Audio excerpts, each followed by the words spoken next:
So hey guys, welcome back to Nexus Securities. So आज की इस वीडियो में हम पढ़ने वाले हैं एसक्यूएल लैंग्वेज के बारे में। तो सो लेट्स गेट स्टार्टेड।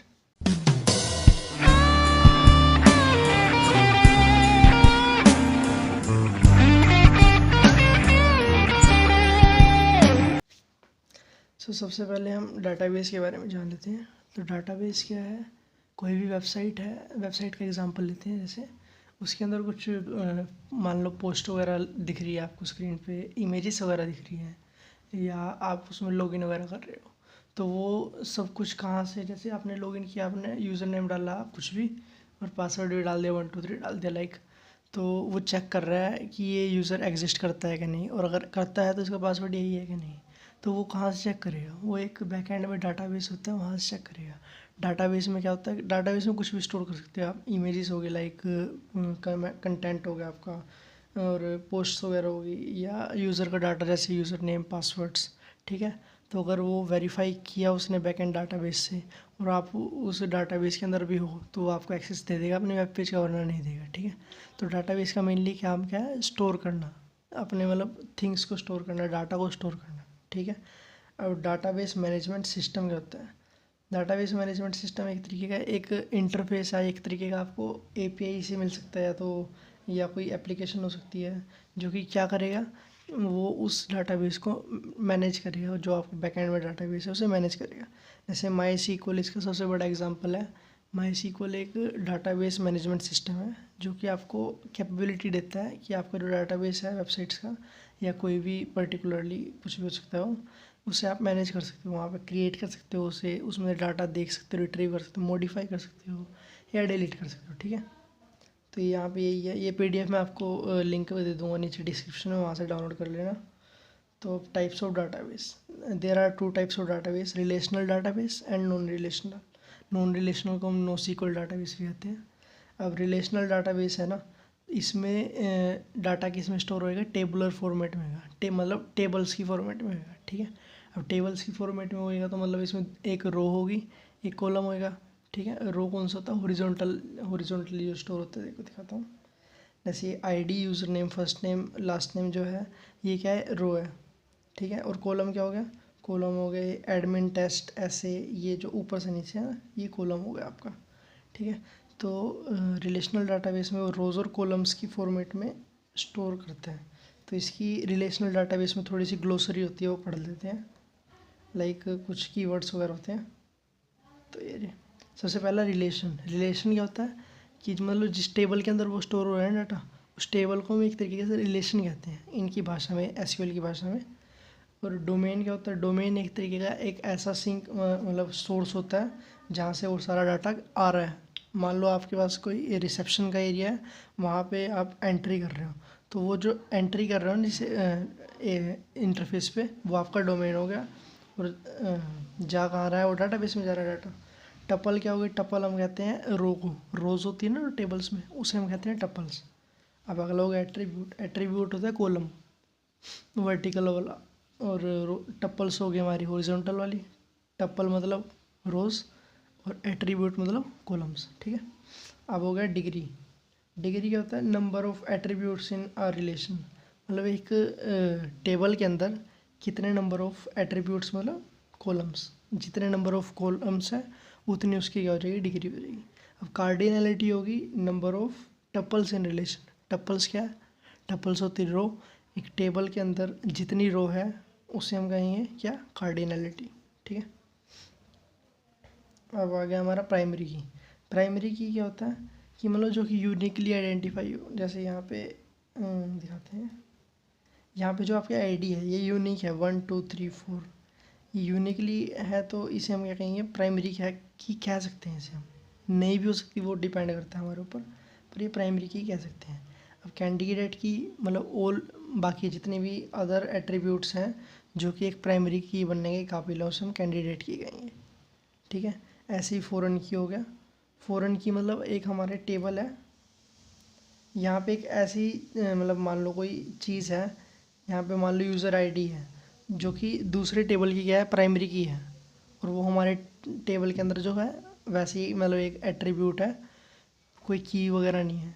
तो उससे हम क्या कहेंगे, फॉरेन की। फॉरेन की मतलब जो दूसरे टेबल की, कोई और अदर टेबल की प्राइमरी की है, पर हमारे टेबल में वो सिर्फ एक वैल्यू का काम कर रही है, तो उसे हम फॉरेन की कहेंगे। ठीक है, तो यही था हमारे रिलेशनल डाटाबेसिस में। अब नॉन रिलेशनल में हमारा क्या आएगा, नॉन रिलेशनल में सबसे पहले आएगा हमारा, एक तो इसे नोसिकल डाटाबेस कहते हैं, तो याद ही रखोगे आप।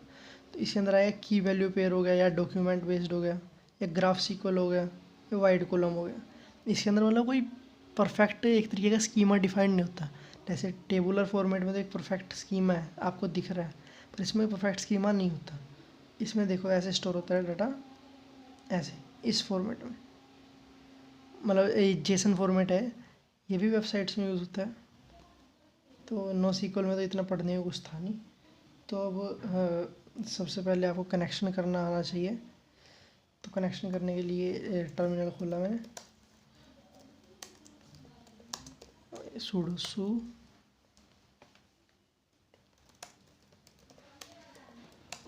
तो इसके लिए MariaDB, आप जो भी डाटाबेस यूज़ करते हो उसका नाम, उस ये मैं लिनक्स के टर्मिनल से बता रहा हूँ कनेक्शन करना। आप चाहे तो वर्कबेंच से भी कर सकते हो, MySQL वर्कबेंच, वो भी मैं दिखा दूँगा। यूज़र नेम दे दो यहाँ पे, और -p लिख दो। एंटर पासवर्ड बोलेगा तो यहाँ पे अपने यूज़र का पासवर्ड दे देना डाटाबेस के, और आप डाटाबेस में आ जाओगे। ठीक है, अब इसका एक और तरीका है MySQL वर्कबेंच।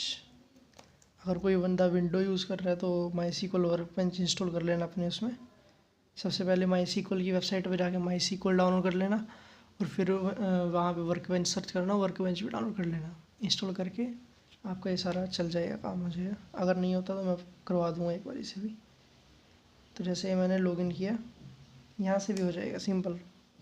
ठीक है, तो सबसे पहले हम आज एक चीज़ सीख लेते हैं कि डाटाबेस क्रिएट कैसे करते हैं। ठीक है, डाटाबेस क्रिएट करके उसके अंदर एक टेबल कैसे बनाते हैं, बस इतना ही। बाकी मैं अगले कल के लेक्चर में और इसे डिटेल में समझाऊंगा, पर आज इंट्रोडक्शन है तो इतना ही सीख लेते हैं। तो हाँ, ये जो है ना MariaDB, ये है एक तरीके का हमारा DBMS, डाटाबेस मैनेजमेंट सिस्टम। और जो हम यहाँ पे लैंग्वेज यूज़ करेंगे, जो हम लिखेंगे, वो क्या है, सीक्वल है, एक स्ट्रक्चर्ड क्वेरी लैंग्वेज, जो कि हमें उस डाटाबेस मैनेजमेंट सिस्टम DBMS के साथ कम्युनिकेट करवाने में हेल्प करती है। ठीक है, तो एक पहले सबसे पहली कमांड है आपके लिए आज की, शो डाटाबेसिस। यहाँ पे मतलब इसके अंदर कुछ वो नहीं है कि केस सेंसिटिव है, आप इसमें छोटा लिखो बड़ा लिखो, कोई केस सेंसिटिव लैंग्वेज नहीं है। बस इसका सिंटैक्स क्या है, एक कमांड लिखी आपने और उसे एंड करना है आपको सेमीकोलन के साथ। ठीक है, एंटर करो तो आपको ये डाटाबेसिस दिखा दिया। इसमें क्लास नाम का डाटाबेस है, इन्फॉर्मेशन स्कीमा नाम का डाटाबेस है, MySQL नाम का डाटाबेस है, और परफॉर्मेंस स्कीमा नाम का। तो सबसे पहली कमांड क्या होगी, शो डाटाबेसिस। सिंटैक्स क्या है, ये मैटर नहीं करता आप केस बड़ा लोअर केस लिख रहे हो या कैपिटल केस लिख रहे हो, कुछ मैटर नहीं करता। और लास्ट में बस आपको ऐड करना है एक सेमीकोलन के साथ। ठीक है, अब मान लो आपको कुछ यूज़ करना है जैसे क्लास, तो ये दूसरी कमांड होगी यूज़ क्लास।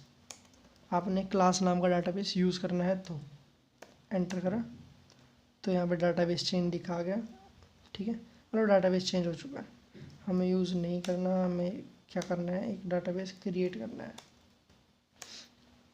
तो क्रिएट डाटाबेस के लिए क्या है,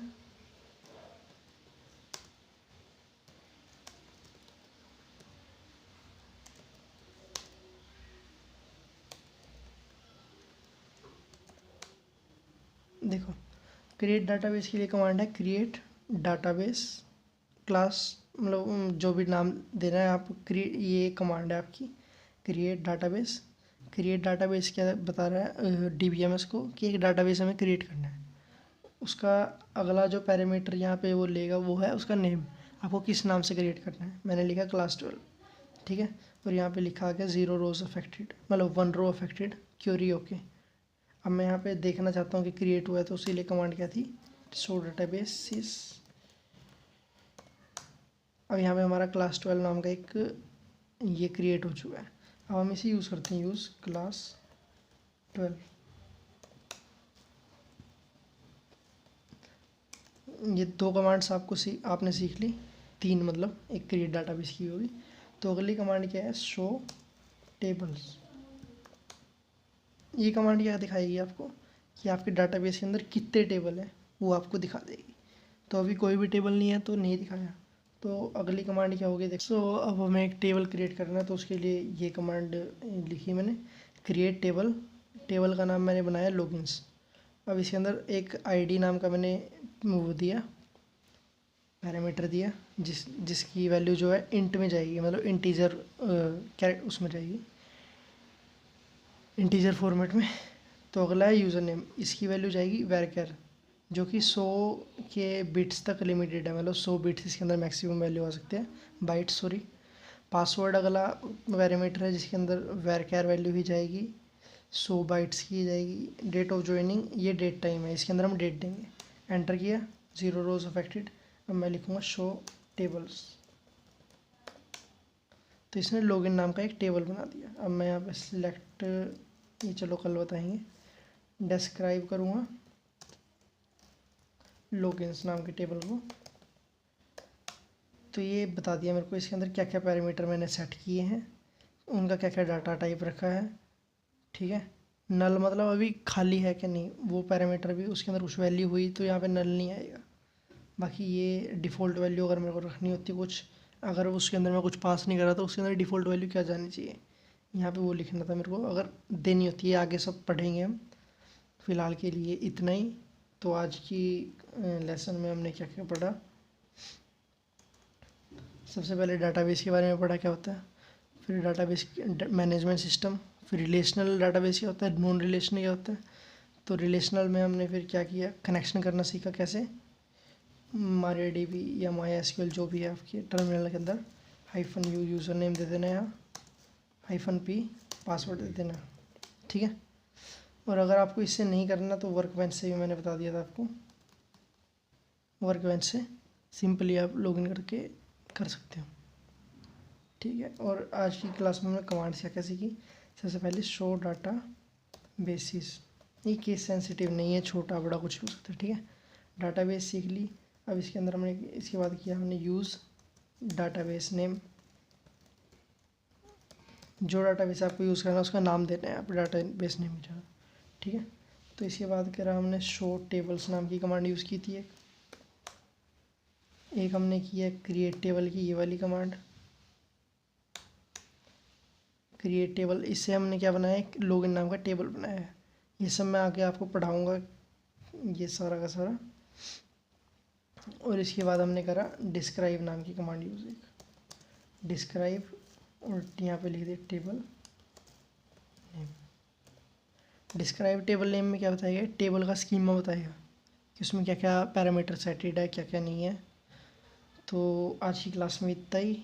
अगला लेक्चर जब मैं डालूँगा मैं, उसके अंदर मैं आपको सिलेक्ट कमांड से स्टार्ट करेंगे हम, सिलेक्ट कमांड पूरी एडवांस तक पढ़ाऊँगा। तो थैंक यू फॉर वॉचिंग। अगर आपको कोई भी डाउट वगैरह हो तो आप कमेंट कर देना। That's it for this video. Thank you so much.